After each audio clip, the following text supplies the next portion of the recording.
Vamos a dar inicio a nuestro análisis de este 12 de febrero del año 2014. En el tema internacional, quisiera darle continuidad a un análisis anterior en el que hablamos de la reunión del CELAC, que resultó en algunos aspectos totalmente diferente de como se había imaginado, y que en el transcurso de los días de entonces a la reunión de Cartagena, que terminó el día de ayer, nos encontramos con que las líneas maestras de la estrategia en este evento pues coinciden y de alguna manera se está creando una sinergia que va a tener como resultante una proyección de lo más curioso y de lo más significativo en la economía de los países latinoamericanos. La pregunta que está en este momento planteada por los geopolíticos es: ¿cuál de las naciones del mundo oriental será la que tomará el liderazgo en este momento del proceso de la globalización mundial, en la economía, en la informática y prácticamente en todas las ramas del conocimiento? ¿Quién tendrá el tamaño para decir nosotros tomamos la dirección? Desde finales del siglo XX, geopolíticos con visión de prospectiva habían estado anunciando que Estados Unidos estaba como superpotencia, dañado en su prestigio y además con problemas internos en los que predominaba sobre todo el desacuerdo con la intervención norteamericana en el exterior. La visión de Estados Unidos como el policía del mundo ya no era del agrado de una buena cantidad de la población y particularmente del área de los intelectuales norteamericanos, que aprovechaban cualquier foro que se presentaba para objetar la presencia norteamericana fuera de su país. Politólogos y geopolíticos como Brzezinski estaban pensando que el futuro más próximo de la caída del muro de Berlín al año 2000 le daba a los Estados Unidos la posibilidad de medirse como el gran líder de las potencias occidentales en un modelo unipolar. La lógica de la Guerra Fría parecía avalar esto, porque Estados Unidos había finalmente ganado el conflicto. Todavía hoy resulta extraño, a mí a veces me resulta incomprensible, el que se haga una actitud despectiva respecto de la derrota de Rusia, y quitando el significado que tuvo esto como victoria para los Estados Unidos, y que sea precisamente en Estados Unidos en donde está más intenso este criterio de no querer reconocer quién ganó la Guerra Fría. Y de ahí comenzar a tratar de concluir o de inducir la premisa de que La Guerra Fría sigue viva, pero por otros medios, en otros aspectos. Si nosotros revisamos los motivos de la Guerra Fría y nos regresamos al año de 1948, nosotros podemos comprobar que es una tensión que surge entre Rusia y Estados Unidos, y surge por el propósito de Stalin de convertir a Berlín en el pivote estratégico, geoestratégico de su proyecto político-militar, que suponía que Rusia debería adueñarse de Berlín, debería adueñarse de toda Alemania y después, lógicamente, tendría que adueñarse del resto de Europa. Esto era la simple consecuencia de los argumentos presentados como las premisas mayores. De 1948 a la caída del muro de Berlín, 1988, lo que nosotros podemos apreciar es que el proyecto ruso ha fracasado,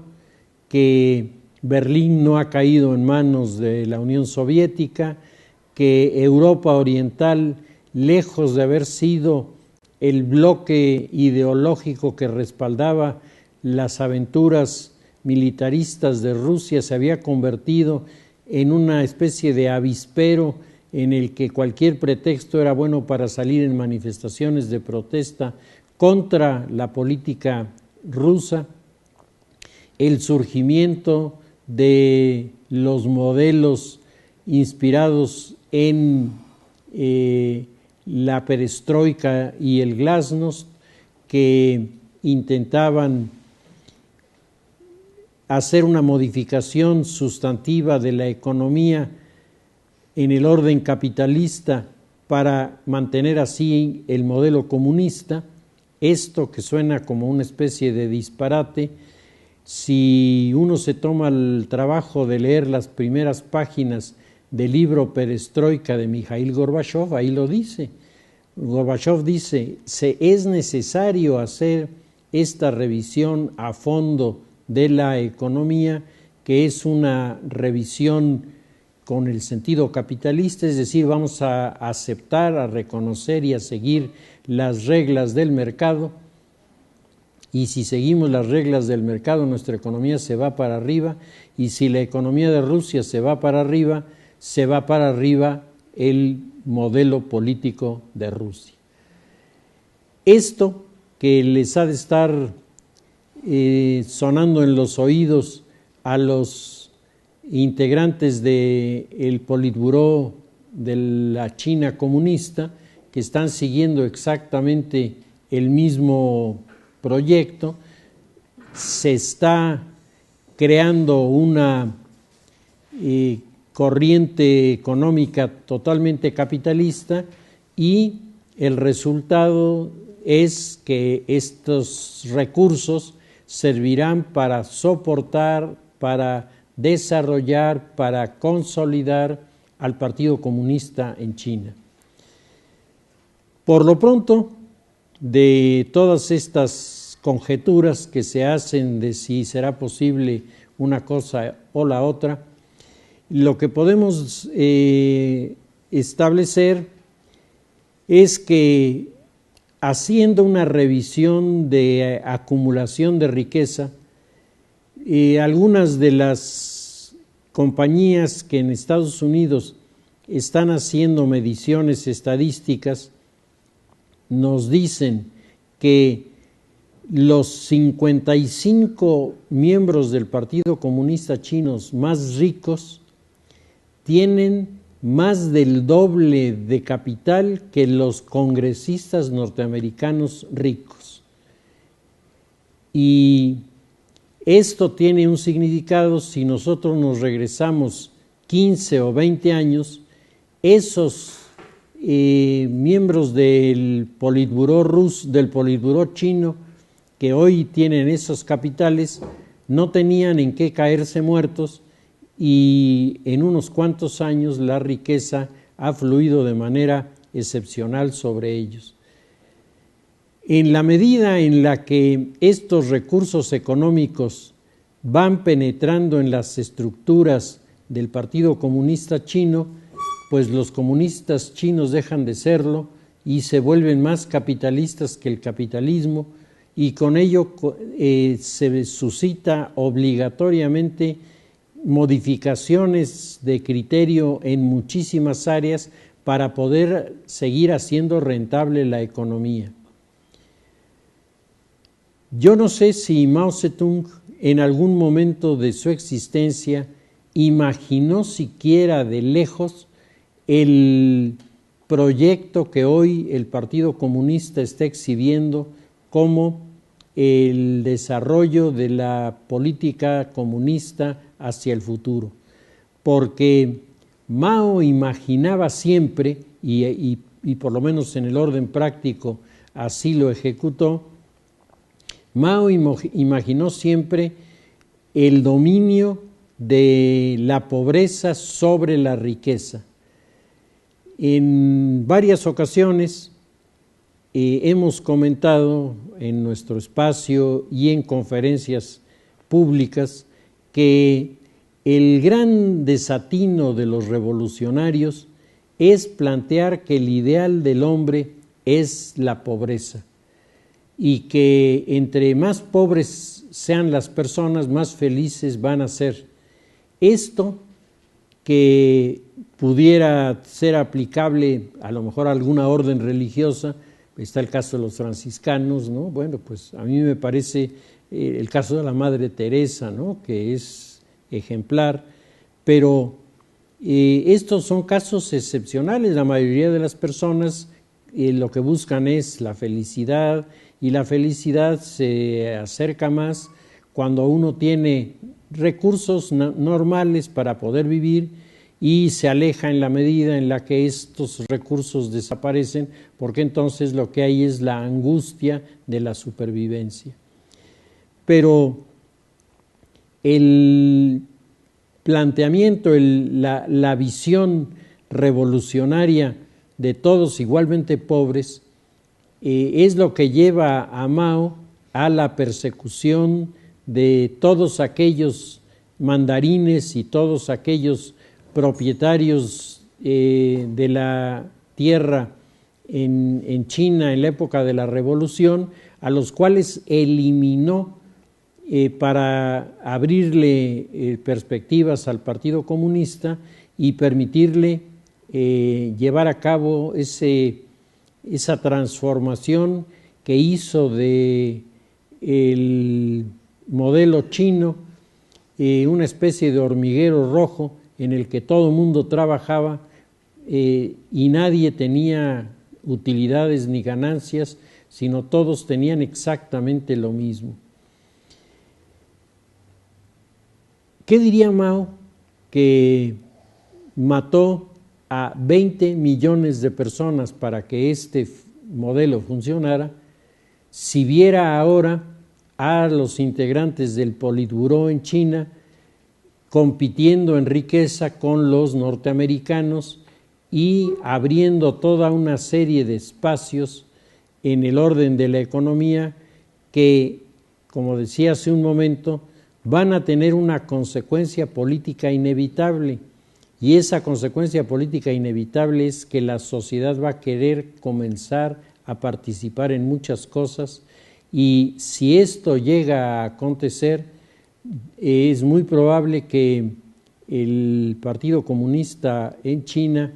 se venga abajo o sufra una transformación tan de fondo que no lo reconozca absolutamente nadie. Los geopolíticos con perspectiva de futuro están insistiendo en que alguno de los países asiáticos va a asumir el liderazgo. No saben si por un tiempo corto, si será el principio de un largo proceso de dominación del mundo asiático, pero antes de que el siglo XXI termine, dicen, Asia estará posicionada dentro de los países superpotencias a nivel mundial. Y las divergencias de opinión entre los académicos estriban sobre si serán los chinos o serán los hindúes los que tengan este liderazgo. Se habla mucho del liderazgo que está tomando en este momento Narendra Modi, el actual primer ministro de la India, que tiene como propósito el ir rompiendo los milenarios prejuicios de las castas para comenzar realmente a darle a la sociedad en la India las perspectivas que por su volumen, por su ubicación estratégica, tienen al vivir en la India. La India es una especie de subcontinente, es un territorio en donde hay vastísimos recursos, pero hay también una población inmensa que sigue atrapada en el mundo del prejuicio, del prejuicio de clase, que hace que cientos de miles de personas, por el solo hecho de haber nacido identificados con una casta, por ese solo hecho quedan expulsados, quedan marginados de cualquier beneficio que la sociedad pueda darles. China ha vivido en los últimos años, la India ha vivido igual que China en los últimos años un jaloneo muy intenso entre lo que se refiere a las corrientes que pretenden establecer su predominio en la sociedad. Ha tropezado la India con el obstáculo que hasta el momento parece difícil de superar, de estas estratificaciones sociales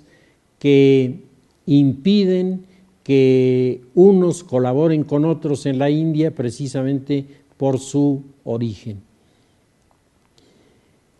Y llama la atención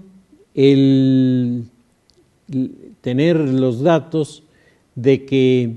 la presencia de los prejuicios no solamente la tienen los brahmanes, que uno pudiera suponer, bueno, pues es el prejuicio que beneficia, pues el que está arriba se siente el dueño del escenario. No, el gran problema es que los parias, que son los más marginados de todos, son los más feroces defensores de estos criterios. Y eso lleva a situaciones, sobre todo en el orden de los negocios, que resultan imposibles de atender sin llevar siempre una cauda de problemas y además multiplicando los gastos en la acción de la producción. Platicando con un empresario que maneja inversiones en el área hotelera, decía, el país en donde yo nunca voy a invertir es en la India, porque en la India el que tira la basura no puede hacer otra cosa que tirar la basura.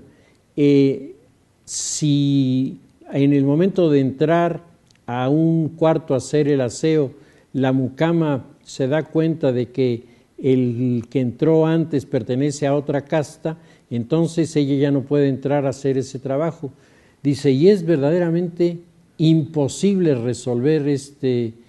asunto. Los ingleses lo resolvieron con su particular flema, dejando que cada quien hiciera lo que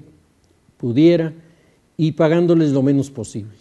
Entonces, con esto el asunto quedaba compensado. Eran muchos, pero les pagaban tan poco que prácticamente resultaba con utilidades el dueño de la institución, que desde luego nunca atendía los problemas con el personal. Para esto tenía algunos hindúes brahmanes contratados para que ellos resolvieran. Él solamente recibía las ganancias. Pero este tiempo ya pasó. Hoy la India es totalmente diferente en muchos aspectos y han surgido grandes centros de desarrollo, entre ellos la antigua capital del Imperio Británico, Bombay, hoy Mumbai. Es uno de los lugares en donde se puede notar una fuerte influencia occidental, enormes edificios, pistas de carreteras enormes que están comunicando a Mumbai con alguno de los otros centros de producción, y al mismo tiempo Mumbai está convertido en uno de los principales centros de explotación de niños. Es impresionante la cantidad de niños que en esta ciudad son maltratados y son abusados por parte de grupos enteros de la sociedad que viven de ellos. La película que levantó miles de comentarios, creo que todos la hemos visto, Quiere ser millonario, en la que se presenta la historia de un niño que es un niño de Mumbai y que sigue viviendo en Mumbai y que además le ha ido muy mal después de la película. Esto es un breve acercamiento a la problemática hindú, en donde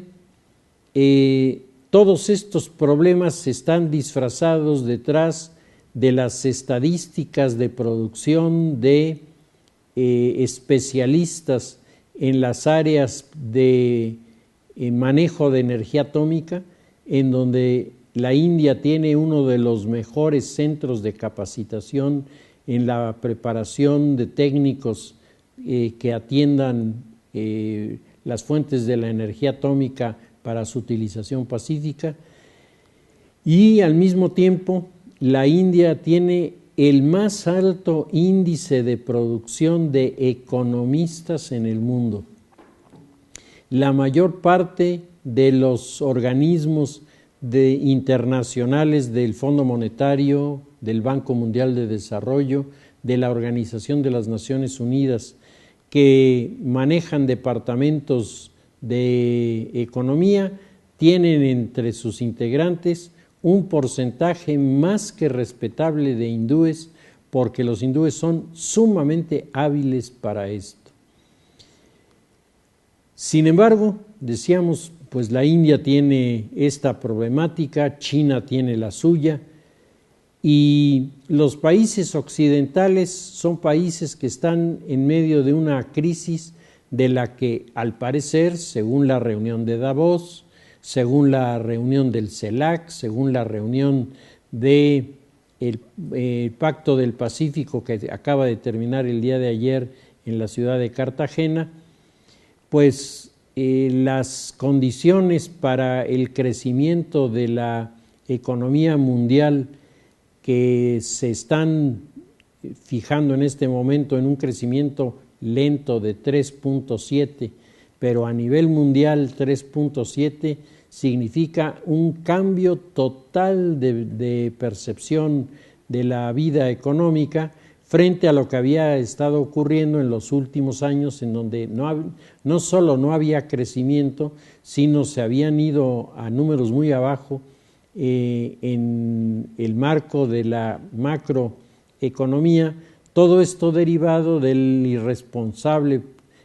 comportamiento de los norteamericanos, sobre todo de ciertos grupos norteamericanos, que precipitaron la crisis que parece está a punto de resolverse. Y comentábamos en la ocasión anterior que el tema a los mexicanos nos interesa mucho porque el presidente Peña Nieto ha estado presente en la reunión de Davos. En la reunión de Davos le fue como le fue a Salinas en la primera vez que asistió. Un pequeño número de personas asistió a su plática, la mayoría mexicanos. Le aplaudieron algunos con entusiasmo y otros por educación. Lo mismo le pasó a Salinas, pero Salinas 4 años después se convirtió en uno de los líderes más reconocidos y más aplaudidos desde la visión de Davos. El presidente Peña Nieto ha estado presente en el CELAC y al margen de la fotografía con Fidel y con Raúl Castro, que sigue siendo motivo de polémicas, el hecho de que el gobierno mexicano aparezca como uno de los principales promotores de la apertura de los mercados en China, en Cuba, y que esté abriendo la posibilidad para que inversionistas que vienen de Miami no solamente lleven sus dólares para abrir negocios en la isla de Cuba, sino se vayan a residir. Esto si se mantiene en el futuro, porque el problema con la isla es esa obsesión por regresar al pasado. Dicen que Raúl y Fidel Castro leyeron el mito del eterno retorno y se quedaron ahí clavados, y por eso es que siempre están volviendo sobre sus pasos. Pero si los datos de los acuerdos del CELAC que están abriendo estas expectativas, en donde México juega un papel importante, si esto opera en la práctica, si la oposición anticastrista en Miami tiene como mecanismo de expresión al interior de Cuba la modernización económica de la isla, en primer lugar, a mí me parece que hay elementos suficientes para suponer que el régimen de los Castro está liquidado, y en segundo lugar, de que la liquidación del régimen de los Castro no va a venir acompañada de un baño de sangre, que ese es el gran riesgo en esta situación en donde cada vez que sacan de su sarcófago a Fidel, el riesgo es que algo le pase y se precipite por parte de los grupos de línea radical de un lado y del otro una confrontación con efectos que pudieran ser muy negativos. Si esto llegara a cancelarse por un proceso de transformación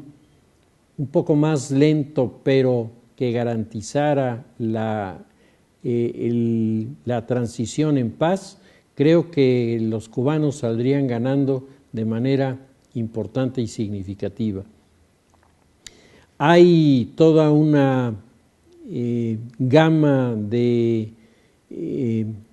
situaciones que se está provocando al mismo tiempo con esta apertura de los grandes centros marítimos de intercambio y de comercialización, el financiamiento que está ofreciendo Dilma Rousseff para la supermodernización del puerto del Mariel,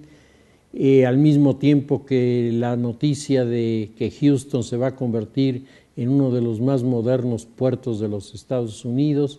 los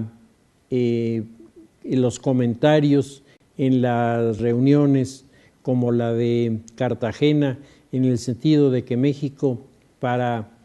estar incorporado al Pacto del Pacífico, no solamente le ha hecho falta que el presidente vaya a firmar, eso está muy bien que lo haya hecho, lo que le hace falta es tener las instalaciones portuarias que le garanticen que su permanencia o su presencia dentro del pacto va a tener algún sentido.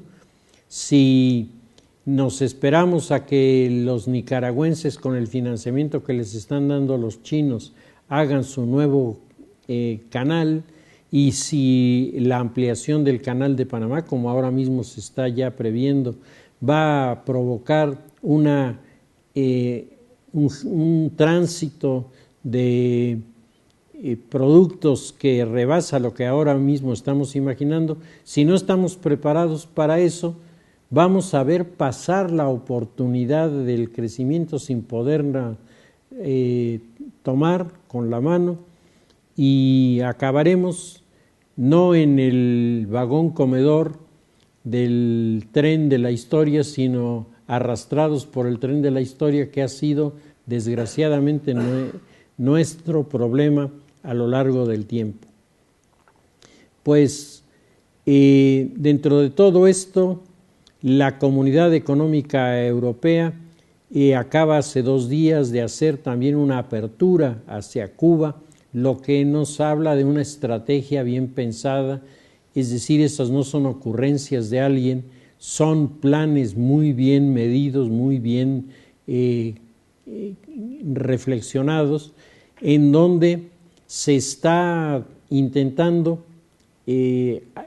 convencer a Cuba de que la única manera de que este país abandone el último lugar en muchísimos de los rubros que se están checando a nivel internacional por los medios económicos, es abrirse realmente a una inversión y sobre todo a una vida al interior de Cuba de la economía que verdaderamente respete las reglas del mercado. La Comunidad Europea ha hecho un llamamiento a que Cuba tenga la oportunidad de abrirse y al mismo tiempo le ha hecho un llamamiento a Raúl Castro en el sentido de que no puede aceptarse que después de haber firmado y después de haber hecho las declaraciones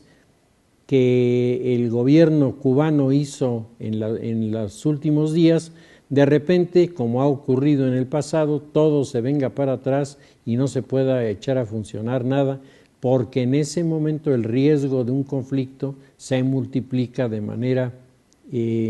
alarmante. Pues dejamos el tema de lo internacional allí, me parece que está conectado con nuestro tema nacional, porque en el tema nacional sin duda hay muchos puntos de relación con estos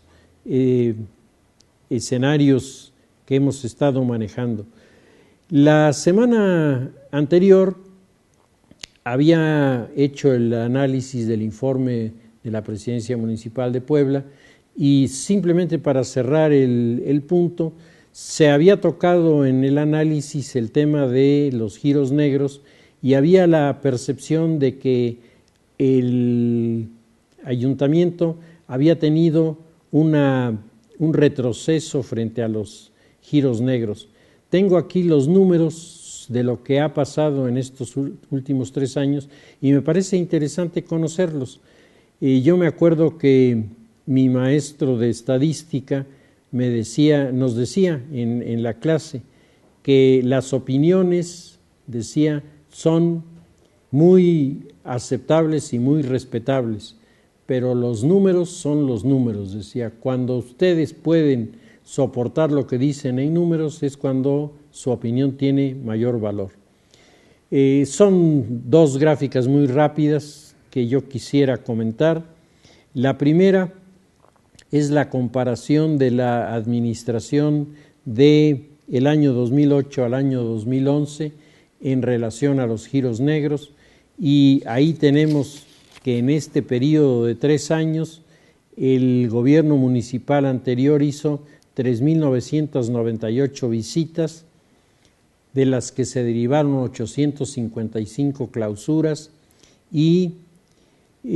clausuras a giros reglamentados se hicieron 444. La administración 2011-2014 en los 3 años hizo 9.271 visitas frente a 3.900, es decir, prácticamente más del doble. Clausuró 2.546 establecimientos de giros negros contra 855 y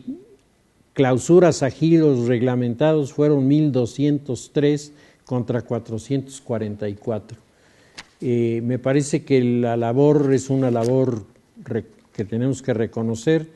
Y respecto de las multas que se cobraron en las clausuras, que este es uno de los puntos importantes porque el tema de la corrupción allí es donde pesa. En el trienio anterior se cobraron 6.523.736 pesos de multas. En la administración que está terminando, que va a terminar este viernes, se cobran 24.707.803.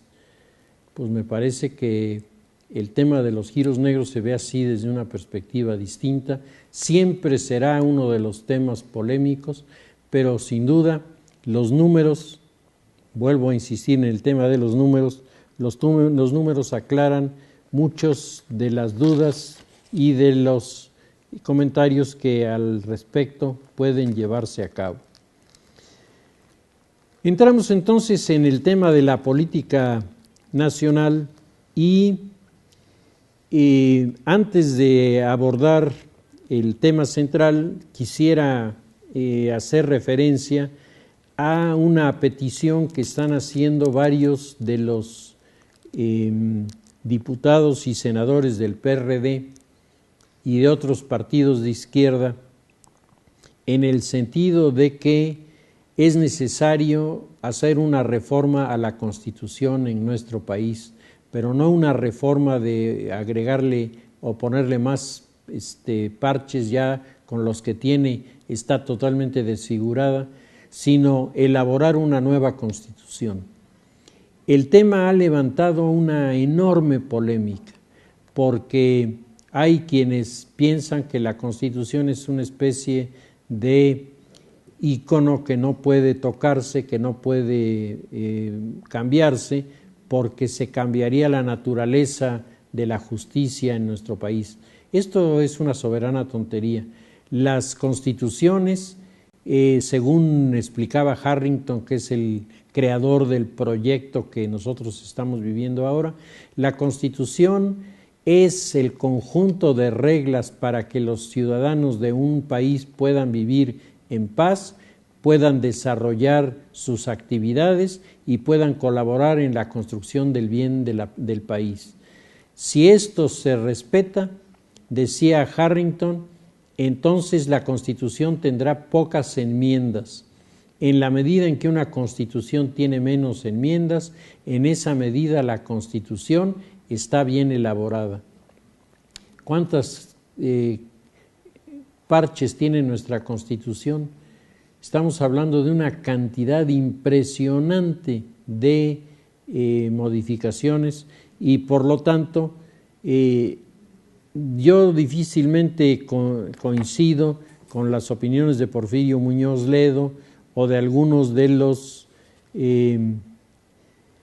representantes del PRD que manejan estas propuestas, pero francamente en este punto creo que los argumentos que dicen son argumentos bastante defendibles, son argumentos bastante serios. Ahora, el tema de nuestro análisis ahora, yo quisiera centrarlo sobre la percepción que yo tengo de que al interior del gobierno de Peña Nieto se están notando como una especie de fracturas o se están notando divergencias que de ser así pues van a producir efectos muy rápidos y muy negativos. Yo establecería que hay dos grupos que están trabajando en alianza, en conjunto, en un proyecto para no solamente convertir a Peña Nieto en un buen presidente, sino para darle al Partido Revolucionario Institucional nuevamente las bases para reelegirse en el próximo cotejo electoral y de esta manera reiniciar el dominio del PRI como partido al interior de la sociedad mexicana. Estos dos grupos están orientados a áreas distintas. Uno es el grupo que pudiéramos decir el que opera la parte política, en donde las figuras representativas serían Murillo Karam, que es el procurador de la República, la otra figura sería Osorio Chong, el secretario de Gobernación, y la otra figura sería Emilio Choifet, el secretario de Educación. Es decir, tres personajes del área estratégica que sin duda en este momento son de los más importantes en la conducción de las reformas que se han aprobado en los últimos meses. Del otro lado estarían los especialistas en el tema de la economía, que tienen como principal representante a Videgaray, que es un discípulo de la corriente inspirada por Carlos Salinas de Gortari. Y si alguien ha visto su periódico El Universal de los últimos días, y si alguien entra en la página de internet a la sección de periódicos y ve en El Universal las entrevistas que le hacen a Carlos Salinas de Gortari, a mí me parece que Carlos Salinas está mandando una señal inequívoca de apoyo y respaldo total al gobierno de Peña Nieto, y al mismo tiempo Carlos Salinas está contestando a los argumentos que presentan Cuauhtémoc Cárdenas y Andrés Manuel López Obrador en relación no solo al esquema de la reforma energética, sino al esquema de la economía nacional. Los puntos que Salinas aborda y los que va marcando uno tras de otro están pensados, están propuestos para convencernos de que el modelo económico que tiene en sus manos el grupo de Videgaray es un modelo confiable, es un modelo serio, es un modelo que tiene todas las posibilidades de darle crecimiento a nuestro país. Y por otro lado, es la explicación de cómo, a partir de la firma del Tratado de Libre Comercio, se crean toda una serie de condiciones favorables a la economía. Frente a la acusación formal hecha por López Obrador en el sentido de que las decisiones del gobierno de Peña Nieto son una traición al país, Carlos Salinas de Gortari hace una reflexión económica y vuelve a los números, y entonces va explicando cómo el Tratado de Libre Comercio, contrario a la versión de la izquierda mexicana, le ha dado a este país más beneficios que perjuicios. Carlos Salinas reconoce que el Tratado de Libre Comercio, dice como muchos otros, adolece de algunos defectos y que entre otros está, dice, el que no tienen dientes las instancias para corregir los abusos que puedan existir de alguno de los bandos que firmaron el tratado. En este caso Estados Unidos ha abandonado, ha ignorado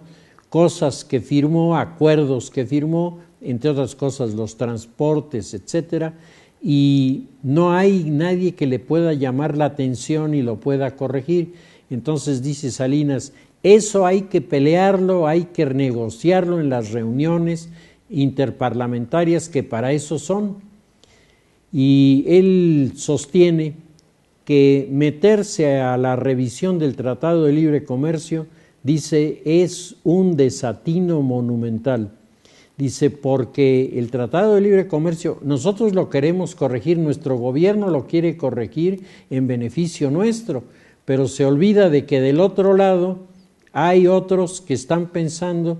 en corregirlo en beneficio suyo y que esos tienen un peso que en el último instante puede cambiar de manera muy importante la integración del tratado. Dice, y nos vamos a encontrar con que al modificar el TLC destapamos la caja de Pandora y nos llevamos puras sorpresas negativas. Salinas está reflexionando sobre el periodo de su administración y entonces él va señalando que el ataque a Luis Donaldo Colosio, dice, fue hecho por aquellos que no quieren que haya modificaciones en este país. Dice, solamente ellos pudieron haber sido, no da nombres, pero claramente dice, hay un grupo que no quiere la modernización, hay un grupo que no quiere salir adelante, que el país salga adelante, y entonces esos son los que eliminaron a Luis Donaldo Colosio, pero no solo a Luis Donaldo Colosio, ellos eliminaron también a Ruiz Massieu. Esto es una acusación muy seria de Carlos Salinas de Gortari. Carlos Salinas de Gortari hace referencia a los grupos políticos de la época y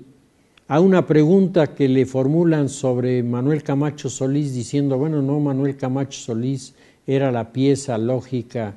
Dice, no, Manuel Camacho Solís se había vuelto ya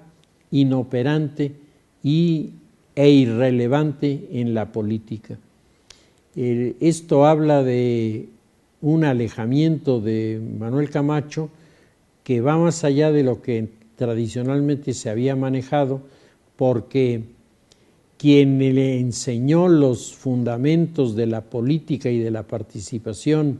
a Salinas, allá en la época en la que Salinas andaba enredado con el trotskismo, el que le enseñó los fundamentos del modelo democrático fue precisamente Manuel Camacho Solís. Entonces,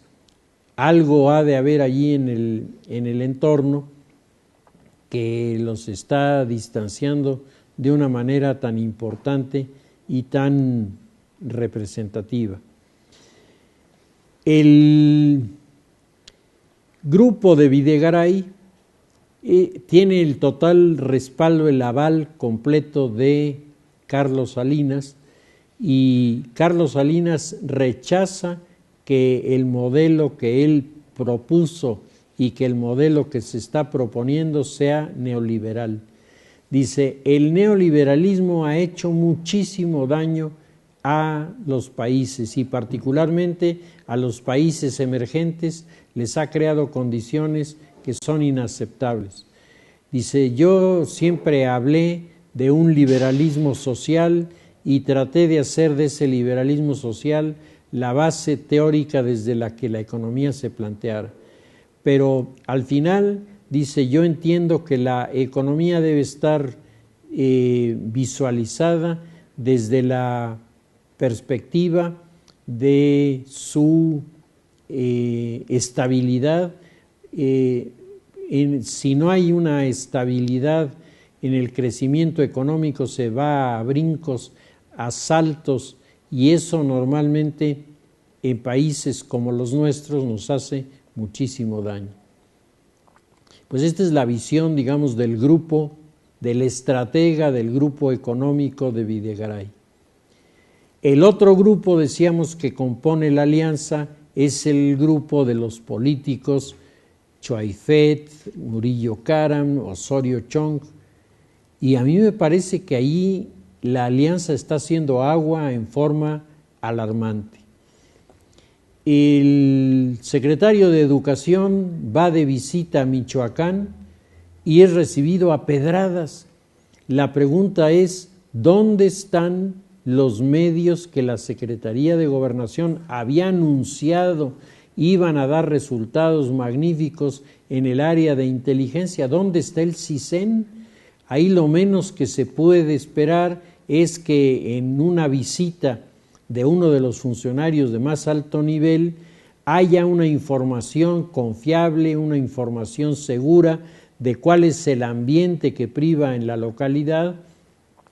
y si lo van a recibir a pedradas, que lo sepa desde antes, una de dos, o para que no llegue o para que se proteja al funcionario, porque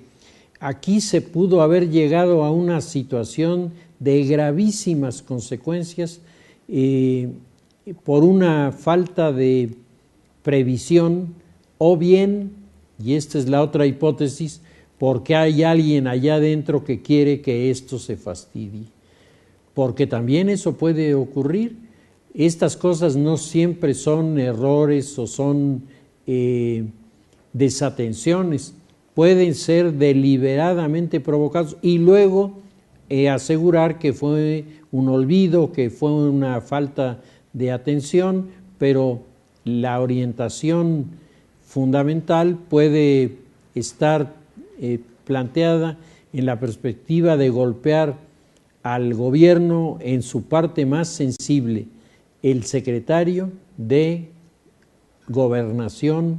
de este país es uno de los pivotes del proyecto que se está poniendo a funcionar y es el que está dando más malos resultados.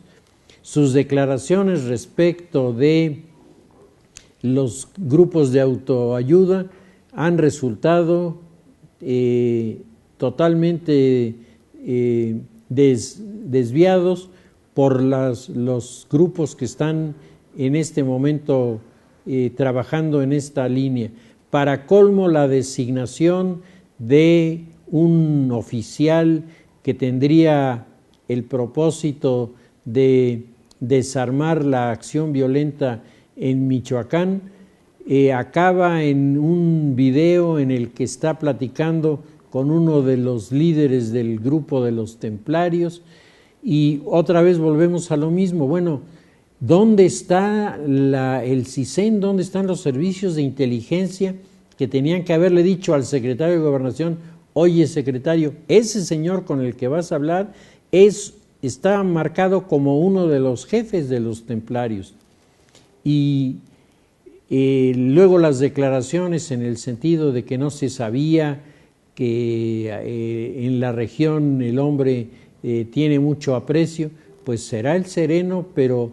mientras no se aclare la situación, el secretario de Gobernación no puede comprometer a su gobierno haciendo estas cosas. El secretario de Gobernación había anunciado que el tema de la reforma educativa iba a proceder sin ningún problema, y para demostrarlo se dio a conocer la declaración en el sentido de que 500 profesores iban a ser dados de baja por haber participado en las protestas y por no haber ido a dar clases. Esa fue la razón por la que apedrearon a Choaifet. Es decir, la coordinadora está en total desacuerdo con la idea de que los maestros, su primera función es ir a dar clases y no ir a participar en las manifestaciones. Para la coordinadora es a la inversa. El buen maestro es el que va a la manifestación y no el que da su mejor clase a los chicos. Y con esto se crea ahí una situación de conflicto que es bastante delicada. En el área educativa nos encontramos con que tanto Andrés Manuel López Obrador como otros dirigentes de la izquierda están insistiendo en protestar por la evaluación, están insistiendo en protestar por todas las medidas aprobadas dentro de esta reforma educativa en la que el propósito inicial, por lo menos yo así lo entendí, era garantizar que nuestros niños en las escuelas reciban no solamente la mejor educación, sino que tengan los recursos para que esa educación los ponga al nivel competitivo con los niños que se educan en cualquiera de los países desarrollados del mundo. ¿Cómo vamos a alcanzar esos perfiles si andamos evitando las pruebas, si estamos diciendo que el secretario tiene que echar atrás la reforma educativa? Todo eso al final nos deja una percepción de que algo no está saliendo bien allí. Entonces, cuando vemos que el área de gobernación presenta estos puntos delicados, cuando vemos que el área de gobernación está haciendo agua por todos lados en el asunto del crimen organizado, en el asunto de los guardias de autodefensa, en el asunto de prevención y previsión de incidentes para evitar riesgos con funcionarios, todo eso está fallando y la PGR sigue errática en muchísimas de sus acciones, con lo que el bloque que conforma la parte política del proyecto del gobierno priista de Peña Nieto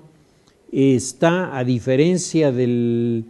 área que maneja las relaciones internacionales, que lo está haciendo bien, que está manejando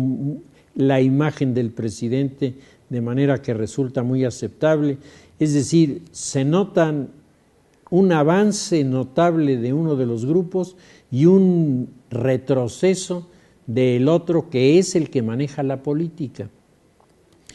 Aquí, una de dos: o se producen cambios que lleven a la transformación de este segundo grupo en un grupo que realmente resuelva los problemas, o este grupo puede echar a pique todo el proyecto que durante tantos años han estado manejando los priistas. Y en algunos de los textos de los últimos días hay el señalamiento de que todo esto puede también estarse manejando por fuego amigo, y este es otro elemento que hay que tomar en cuenta, porque sin duda hay quienes piensan que si se viene abajo un proyecto, otro va a tener que aparecer y puede ser el suyo. Pues estamos en medio de estas tensiones, con éxitos y con fracasos, y la percepción que el ciudadano medio tiene del actual régimen sigue sin ser absolutamente convincente, sigue siendo, sobre todo el tema de seguridad, el tema de debate y de cuestionamiento a sus acciones y sobre todo a su proyecto estratégico, que no lo vemos por ningún lado. Dejamos hasta aquí nuestro análisis y continuaremos la semana próxima.